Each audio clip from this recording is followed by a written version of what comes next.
Bonjour, je me présente, je m'appelle Julien, je suis kiné. Je vais vous parler du complexe du pied et de la cheville. Alors, on va commencer par des petits mouvements de mobilité, plus pour du ressenti sur la cheville, pour voir les différents axes, voir si on a des axes qui sont plus raides que d'autres. Il faudra le faire côté droit, côté gauche. Bien sûr, c'est juste des petits exercices de mobilité. On n'est pas là pour se faire mal. Et on ne cherche pas la douleur, on ne cherche pas la limite articulaire. Donc on va commencer par l'avant du pied. Donc voilà, petit travail de mobilité en avant et en arrière. Donc en flexion et en extension. Donc on vient rouler, je ne mets pas de poids dessus, je viens juste rouler, côté droit, côté gauche. Après, il faut juste essayer d'enregistrer les sensations, les différences entre le côté droit et le côté gauche. Est-ce que c'est le gros doigt de pied qui bouge plus? Est-ce que c'est le milieu du pied? Voilà. Après, on va tout doucement essayer de lever, lever. Donc là, on vient tester le dessous du pied et l'arrière du mollet. Le dessous du pied et l'arrière du mollet. Et la même chose derrière. On vient étirer la loge antérieure. Je peux vous montrer sur le côté. On relève tout. Donc là, ça vient mettre en tension derrière.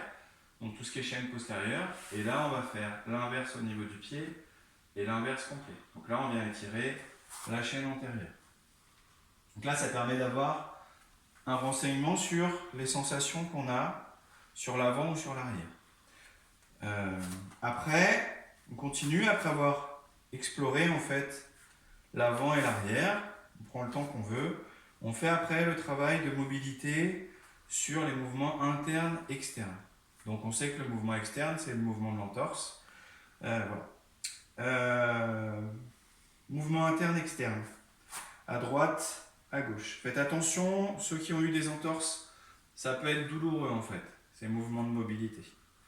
Donc, on vient explorer tranquillement. Moi, je suis assez laxe de la cheville, donc on n'a pas tous la même mobilité. Donc chacun doit s'arrêter avant d'avoir des douleurs.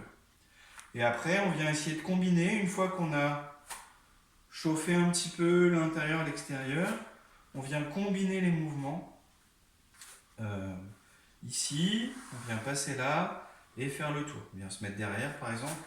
Je vais mettre sur le côté. Voilà. Venir faire des mouvements qu'on appelle circonduction et on vient tout tester. Donc là, je suis à l'intérieur. Tac. Dans un sens et dans l'autre.